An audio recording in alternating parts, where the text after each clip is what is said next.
It wasn't the words that questioned her. It was a pause, the half-second hesitation, the subtle shift in posture. That was always the first gate. The silent, invisible question. Do you belong here? The morning sun filtered softly across the marble floors of the Executive Ascent Terminal, a private gateway built for quiet privilege. The air held the faint scent of freshly brewed coffee mixed with the polished leather that lined the waiting areas. This was a place where travel was not rushed, where the world's elite moved through silence and efficiency. Outside the wide glass windows, sleek private jets sat ready, their engines still. Inside, the mood was calm but exact. Staff moved with the precision expected in a place that promised convenience without question. Every sound was controlled, every exchange subdued. Anya Raine stepped out of a dark electric sedan, her pace measured, her presence effortless. Her tailored charcoal blazer fell neatly over a soft white blouse, the silk of her trousers gliding with each step. She carried no crowd around her, no loud accessories to demand attention, but everything about her spoke of certainty. She belonged to this world, at least by the rules written on paper. The quiet confidence in her walk wasn't for show.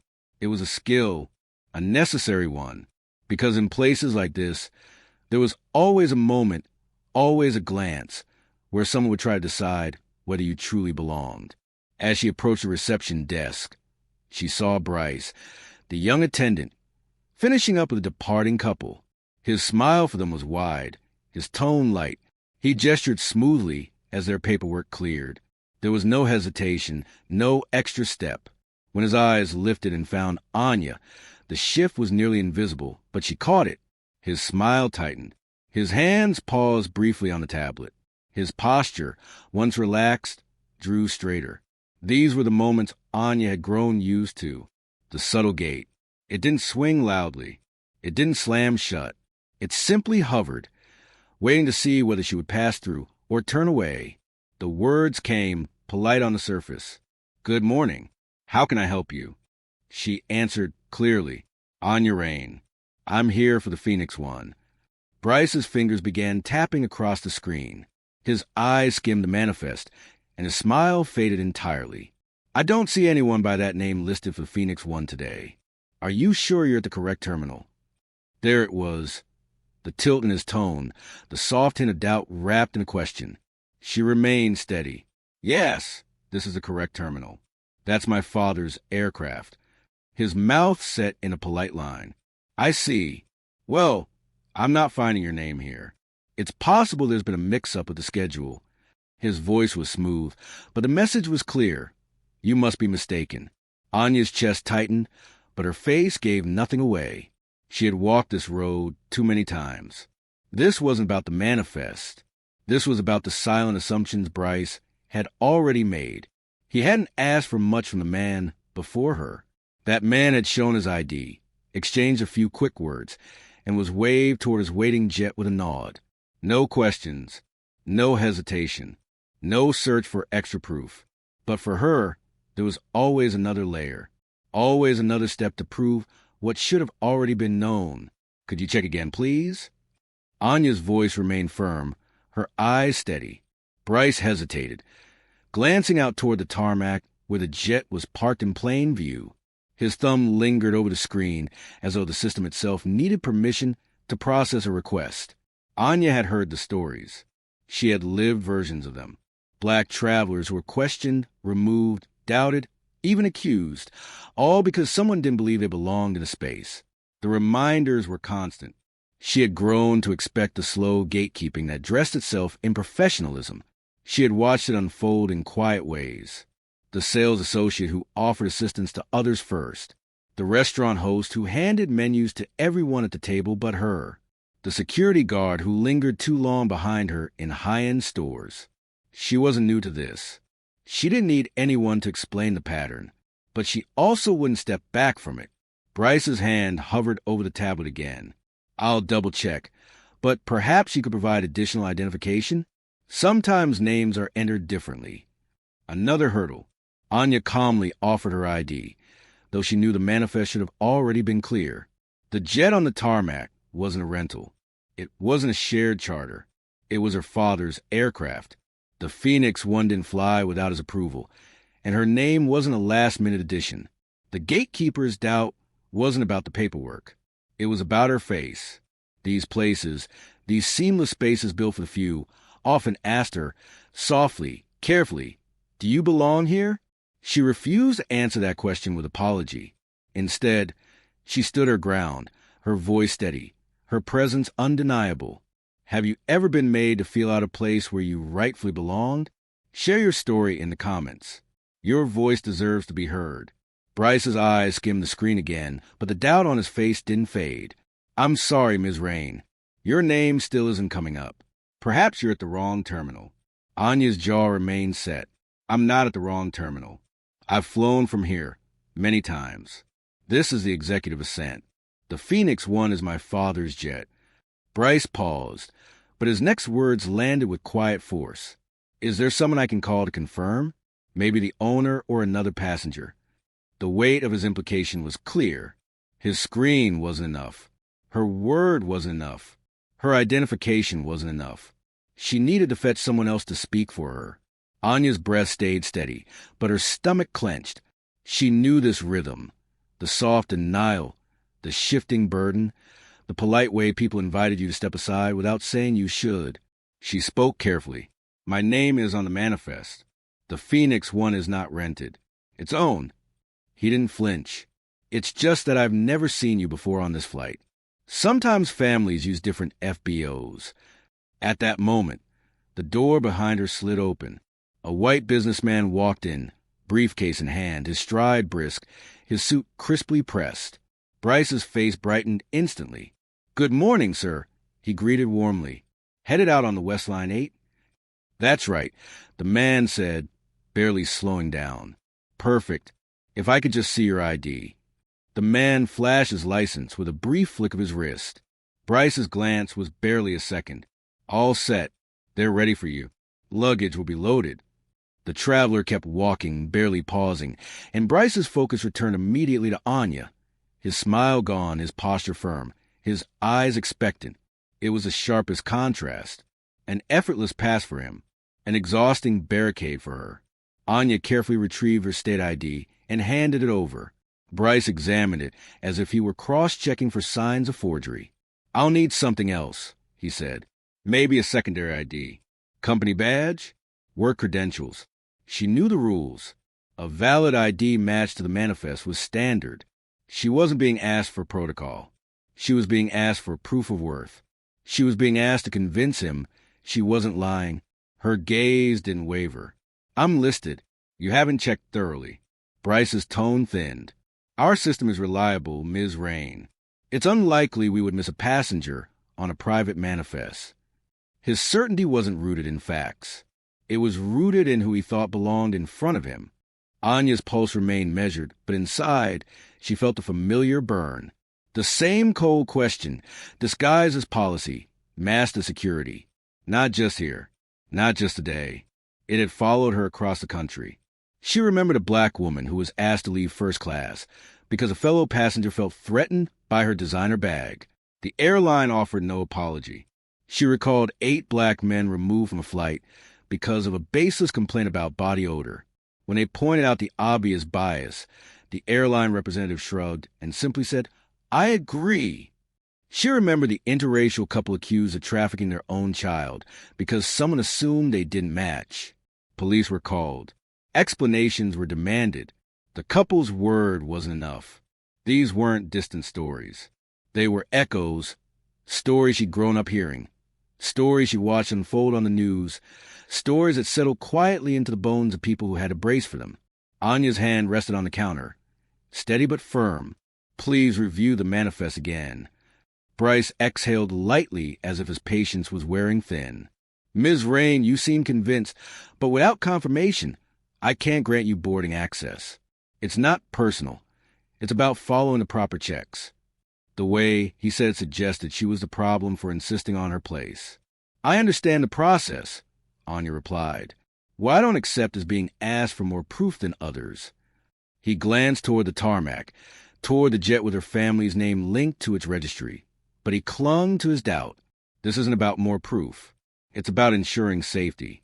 His defense was thin. No additional proof had been demanded from the businessman before her. No second ID. No extra verification. It wasn't about safety. It was about who people believed and who they didn't.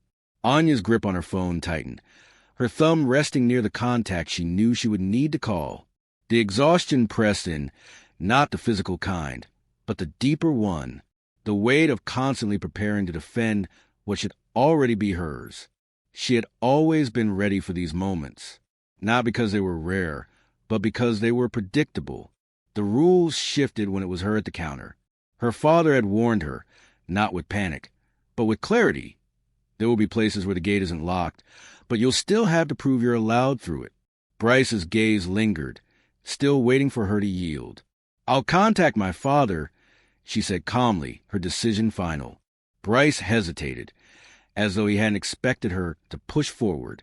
Anya's thumb tapped her screen, and the call began to ring. She had spent enough years proving herself. She wasn't going to do it twice at the same desk. Has society ever made you prove you belonged? Have you ever been asked for more when others were simply waved through? Drop a comment. Your story matters. If you believe this shouldn't happen, hit the subscribe button and stand with us. Anya's fingers moved with quiet precision, unlocking her phone and pressing her father's contact. The screen read Dad. No hesitation. No second guessing. She lifted the phone to her ear as Bryce continued his search, his doubt still lingering like a shadow over the counter. The line connected quickly. "Hey, sweetheart," her father's voice greeted, steady, familiar, firm. There was no need for lengthy explanations. "Dad, I'm at executive assent. They're not allowing me to board Phoenix 1. Bryce says I'm not on the manifest." She paused, letting the words hang just long enough. "I see." Anya Raine answered calmly, his tone low but clear. He didn't question her. He didn't ask for more details. He knew exactly what was unfolding on the other side of the call. "Give them a minute," he said. "I'll take care of it." That was all. No panic. No raised voice. Just quiet certainty. The kind built over decades of fighting battles that started long before his daughters.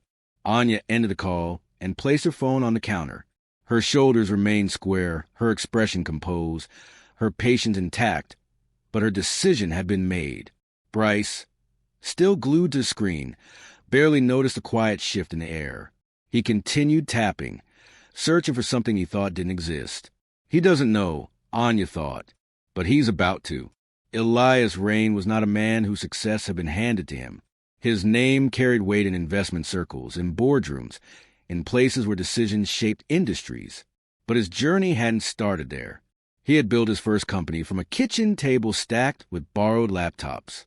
Back then, contracts were hard to find, funding even harder. His proposals were met with empty smiles and polite dismissals. There was always someone else better suited to the deal. What he learned quickly was that excellence wasn't enough. Excellence had to be undeniable, unshakable, documented 100 different ways. Doors didn't swing open for him. He had pushed them, held them, walked through them alone, until the room could no longer ignore him. He rose to the tightest spaces, climbing past barriers designed to slow him, building a technology empire that eventually gave him the power to buy the very jet that now sat waiting for his daughter. The Phoenix one was more than a jet. It was a quiet monument to years spent earning what others were handed. Yet even with that, the questions never stopped. He had seen it happen to his daughter too. Different spaces. Same questions. His success didn't protect her from the quiet denials, the extra verifications, the soft but persistent expectation that she should prove what others could simply claim. The weight wasn't just in what they built. It was in what they had to carry. Elias had always prepared her for this, not with anger, but with clarity. "You don't owe them a scene," he had told her, "but you never step back." This morning was an exception. It was just another example. His wealth didn't buy immunity. It bought access. But access could still be questioned. That was the burden Black families faced, even at the highest levels. Money could move systems, but it didn't erase doubt. The gap wasn't just economic. It was written into the way people were greeted, the way they were served, the way they were believed. For every open door, there was a quiet watcher waiting to decide whether you should be there at all. Back at the terminal, Anya stood with Bryce still behind the counter. Minutes passed. Bryce's attention remained fixed on his screen, his eyes narrowing as new notifications flickered across his system. His expression shifted, his posture stiffened. He picked up his radio, speaking in a hushed, clipped tone. Across the lobby, a senior staff member emerged from an office. She walked with careful speed, her eyes trained on Anya as she approached. "Ms. Raine," she began, her voice tight with forced professionalism. "We've just confirmed your authorization. There was a miscommunication. Phoenix 1 is indeed your family's aircraft." The weight of the correction filled the space between them. Anya's stance didn't change. She offered a polite nod, but no relief. No thank you. There was nothing to celebrate. The system hadn't worked for her. It had worked when her father made it clear she wasn't alone. Bryce hovered behind the senior staff, his voice noticeably absent now. His confidence had drained from the room. His earlier firmness had dissolved under the quiet pressure of the owner's call. It hadn't been about rules. It had been about perception. Anya collected her phone and her carry-on, her pace steady as she walked toward the waiting jet. This time, no one stopped her. What would you have done if you were Anya? Would you have stood your ground, or would you have walked away? Like this story if you admire her composure. Your voice matters. Share your thoughts in the comments. Bryce's confidence was thinning. The updates on his screen came quickly now, flashing with names and notifications that he had no power to ignore.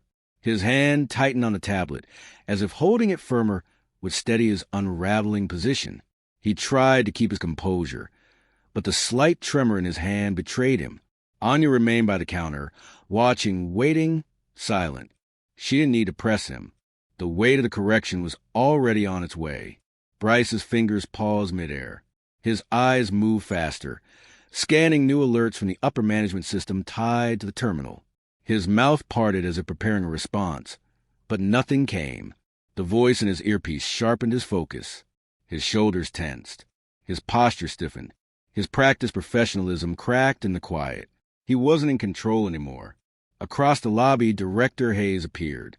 She moved with purpose, her pace brisk, her eyes set directly on Anya. Gone was the usual steady rhythm of the terminal. There was something more urgent in her steps, something she could no longer ignore. Passengers glanced up from their phones, their quiet conversations thinning as the director passed by. They noticed Bryce's shifting stance. They noticed his tight grip on the tablet. People always notice when the staff changed their tone. When Director Hayes reached the counter, her voice was carefully measured, but there was no hiding the unease in her face. "Ms. Raine, I'd like to personally apologize for confusion." Bryce stepped back, his presence shrinking behind the desk. Hayes continued, "We confirm that the Phoenix 1 is registered under your family's name. Your authorization was not properly reviewed. That's on us." Her voice wasn't quiet. She spoke clearly enough for nearby travelers to hear every word. One of the passengers seated across the room looked up from his briefcase, his brow furrowed in recognition. Another traveler, a woman holding a boarding folder, slowly lowered her coffee cup as her attention shifted toward the scene. The correction wasn't whispered. It landed with full weight in the room. Director Hayes straightened, her words carrying the authority Bryce had tried to claim minutes earlier. "We've also confirmed that your father, Mr. Anya Raine, is the aircraft owner." The name dropped like a stone. Nearby, the same businessman who had breezed past Anya earlier adjusted his stance, his eyes now lingering on her, as if seeing her for the first time. The ease with which he had been processed no longer felt like something he could dismiss. The quiet watchers, the ones who had earlier turned away, now followed the exchange closely. Director Hayes glanced briefly at Bryce, then quickly refocused on Anya. She offered no excuses, only the facts. Anya gave a single nod. She wasn't interested in their discomfort. She wasn't waiting for their validation. The silence in the room shifted. It wasn't the calm of the terminal anymore. It was a quiet that followed when people realized a story they had assumed was incomplete. A woman seated to the right exchanged a glance with her companion, her lips pressed into a thoughtful line. The man nodded slowly, his gaze lowering in quiet discomfort. Another traveler, seated by the glass wall, shifted his bag as if preparing to leave but hesitated, drawn back by the scene that had unfolded with sharp clarity. Bryce attempted to recover. "Ms. Raine, I sincerely apologize for her." Director Hayes cut in smoothly. "You can step away now, Bryce. I'll handle this." Her dismissal wasn't loud, but it was final. Bryce lowered his head slightly and retreated to the side office. His earlier certainty reduced to silence. Director Hayes refocused on Anya. "Your boarding is fully cleared, and your personal luggage will be handled with care. If there's anything else we can do to assist you, please let me know." Anya picked up her carry-on, her stance steady, her pace unchanged as she moved toward the departure gate. There was no rush in her steps, no visible satisfaction. She wasn't there for their regret. She wasn't interested in teaching them a lesson. That wasn't her burden to carry. The staff at the terminal had finally moved, but only because someone else had told them to. The system hadn't failed to identify her. It had simply failed to believe her. The gate that had been so carefully guarded minutes ago now stood wide open. Not because Bryce had found the answer, but because someone with more power had forced him to see it. As Anya walked toward the waiting jet, the quiet among the remaining passengers followed her. They had seen the exchange. They had heard the correction. They had witnessed a quick reversal that came not from fairness, but from authority. Some avoided her gaze. Others allowed their eyes to linger, their expressions unreadable. A few seemed to realize in that moment what they had watched unfold. The difference between who is questioned and who is accepted. The difference between who moves freely and who must prove their presence. Anya's shoulders stayed firm. Her father had told her long ago, sometimes you win by simply standing where you're meant to be. The Phoenix 1 glistened just beyond the window, the jet already prepped for her arrival. As she crossed the gate, no one asked her for anything else. Her presence required no further confirmation. The story in that terminal was now settled, but the weight of what it revealed would linger for the people who had watched it unfold. If you were a witness to this, would you have spoken up? Would you have stayed silent or stepped forward? Let us know in the comments. Your voice can challenge the silence. By the time Anya stepped onto the Phoenix 1, Bryce was gone. He hadn't said a word. No quiet apology. No final explanation. Just gone, discreetly removed from the reception floor, quietly excused to a side door, the same way companies remove what they no longer wish to be seen. The remaining staff worked with sudden urgency. Her bag was retrieved without delay. The ground crew moved with a renewed sense of precision. Every small gesture now came wrapped in apology. Within an hour of her departure, the first email arrived. Not to Anya, to her father. It came from the FBO's corporate headquarters. Formal, flawless, stripped of personality, but packed with terms like sincerely regret and deeply apologize. The message promised an immediate internal review. The company acknowledged the regrettable oversight and offered complimentary services for all future use of their terminal. The apology avoided specifics. It never named Bryce. It never admitted what everyone knew, that Anya's dismissal had nothing to do with missing paperwork and everything to do with presence. Still, the promises came quickly. A new training session was scheduled. Staff were to attend a mandatory seminar on equity, bias, and customer service. The email praised diversity. It pledged improvement. It used all the correct phrases. But even as they typed their carefully vetted paragraphs, what they feared most wasn't moral failing. It was financial consequence. The terminal hadn't scrambled because a wrong had been done. It scrambled because the wrong had been done to the wrong person. Anya Raine wasn't just another wealthy client. He was a man whose network could shift the business landscape with a single phone call. A man whose silence meant stability and whose dissatisfaction spelled risk. The company wasn't just protecting Anya's dignity. It was protecting its image. In the private aviation world, reputation was as valuable as runway access. Word traveled fast. A single story could prompt high-net-worth clients to choose a different hangar, a different concierge, a different name. They couldn't afford a scandal, especially not one that echoed a wider truth already under scrutiny. Under FAA regulations and Title VI protections, Airport services are expected to ensure non-discrimination in their treatment of all passengers. While the law prohibits unequal service based on race, enforcement is often reactive. Investigations only begin when complaints are filed. Consequences come later, if at all. That's why companies often act quickly, not from principle, but from fear. They know that a story like Anya's, if it reached the wrong ears, could trigger more than an internal memo. It could become a liability. Lawsuits, PR fallout, licensing reviews, audits, and above all, exposure. That's what they were avoiding now. Not just a conversation, but a headline. So they pivoted fast. The terminal director offered to personally oversee Anya's next arrival. Her family was given VIP status for every future departure. The corporate team pledged to re-examine internal protocols. But all of it felt like cleanup. No one asked Anya how the encounter had felt. No one acknowledged what had really happened, not aloud. They weren't interested in accountability. They were invested in optics. The staff who watched the scene unfold hadn't spoken up during the moment, but now they whispered among themselves. Some admitted it was uncomfortable. A few said they had a feeling it was a mistake. But none of that had surfaced when it mattered. For Anya, the apology didn't change the facts. It wasn't just about Bryce. It was about a structure that allowed him to make that call so easily, and a company that wouldn't have acted if she hadn't had power behind her name. There had been no investigation before the apology, just the awareness of who her father was. That was enough. It raised a question few wanted to answer. What happens when someone without that power is dismissed in the same way? Who steps in then?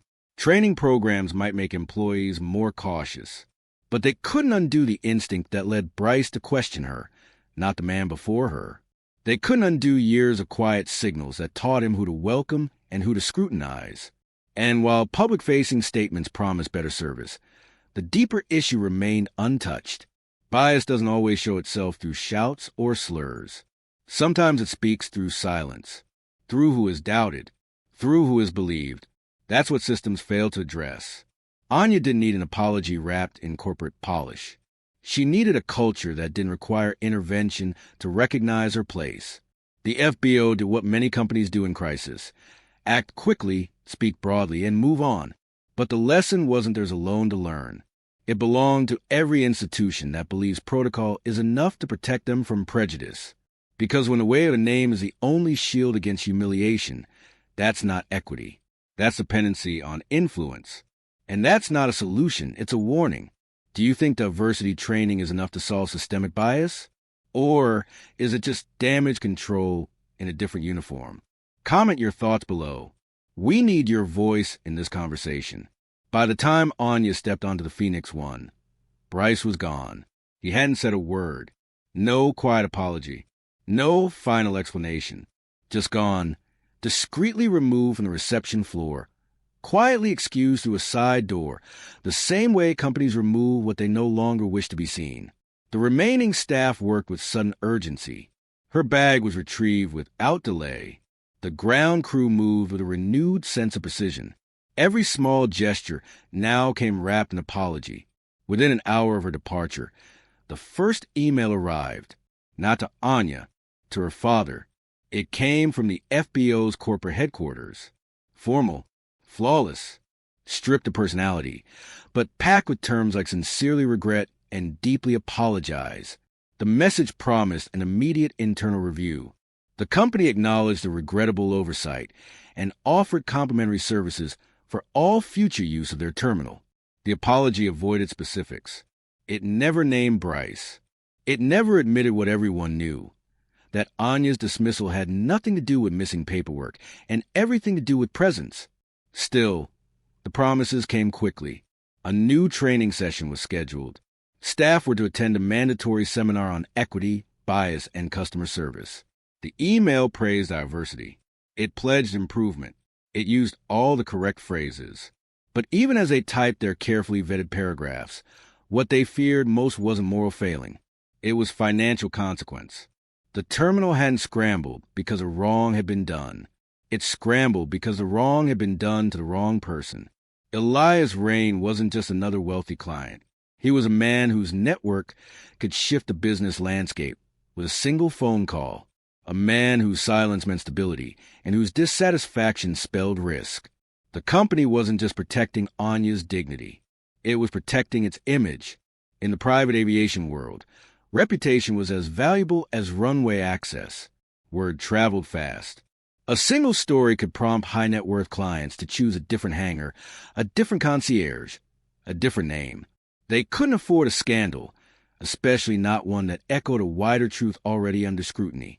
Under FAA regulations and Title VI protections, airport services are expected to ensure non-discrimination in their treatment of all passengers. While the law prohibits unequal service based on race, enforcement is often reactive. Investigations only begin when complaints are filed. Consequences come later, if at all.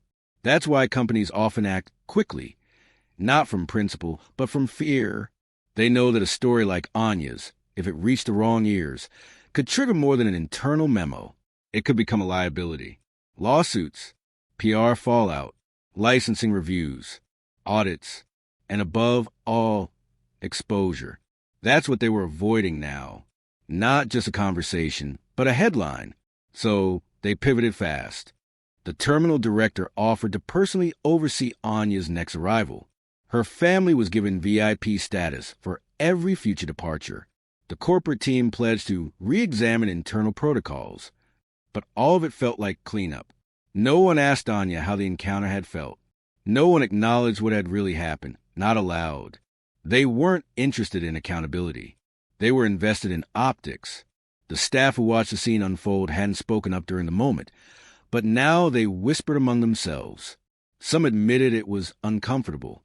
A few said they had a feeling it was a mistake. But none of that had surfaced when it mattered.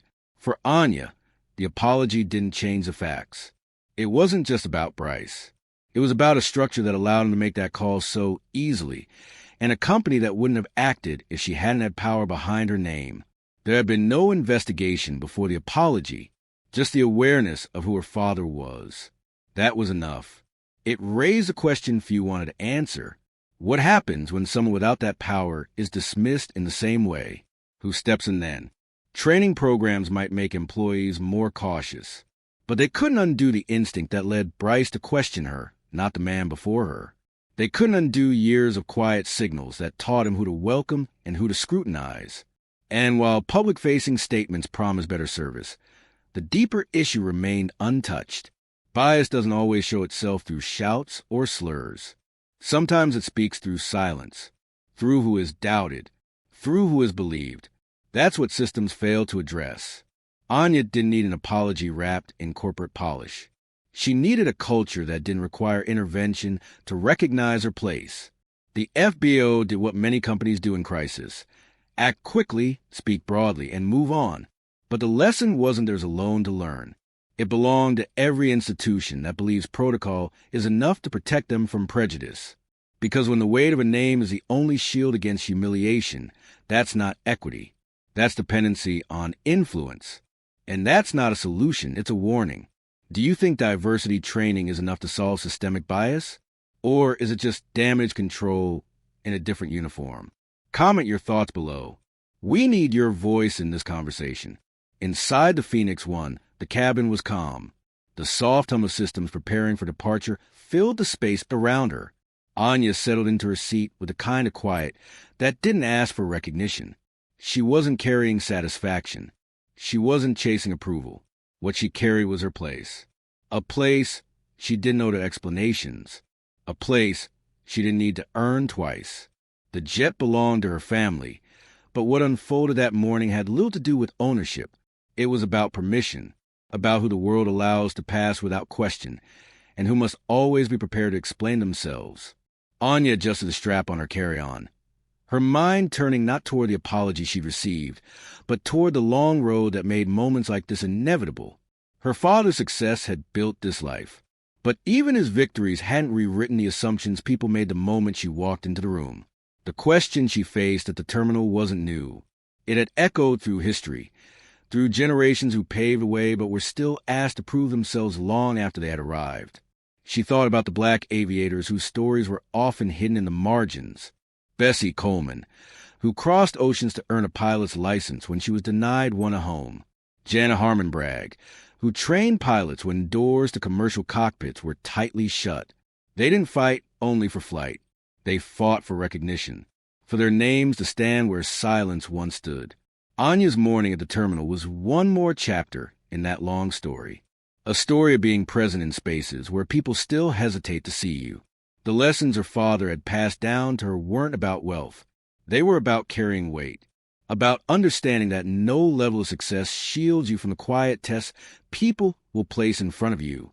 She thought about the wealth reports she had read, about the gaps that never seemed to close, the stories that showed, again and again, that black families build, yet still face barriers that others don't even see. Her father had built beyond those barriers. But the gates, the glances, the questions, they always found their way back. And yet, they didn't stop them. That was the point. Anya didn't need the apology from the terminal. She didn't need the promises of future courtesy. She needed the system to remember her even when her father wasn't on the line. Belonging isn't granted by policies. Belonging is lived. Belonging is a birthright. The lesson that day wasn't for her. It was for those who assumed the right to decide who belongs. The Phoenix one lifted gently from the runway, climbing into open sky. Anya gazed out the window, her thoughts steady, her pulse calm. She knew the next gate would come. In another place, in another form, but she also knew that she would meet it the same way, standing firm, speaking plainly, refusing to shrink. The story didn't end on that flight. It never really does. This was about more than one gatekeeper, more than one misjudgment. It was about the quiet, enduring strength of black travelers, black pioneers, black communities who keep moving forward, even when the world tells them to pause. Her father's story was alive in her. Her own story was unfolding, and the stories of so many others demanded to be told. The Phoenix one carried her forward, but also carried the weight of those who walked before her. If you believe these stories deserve to be told and amplified, hit the subscribe button now and join us at Echoes of Black. Your support brings these stories to the forefront. Let's keep them alive, together,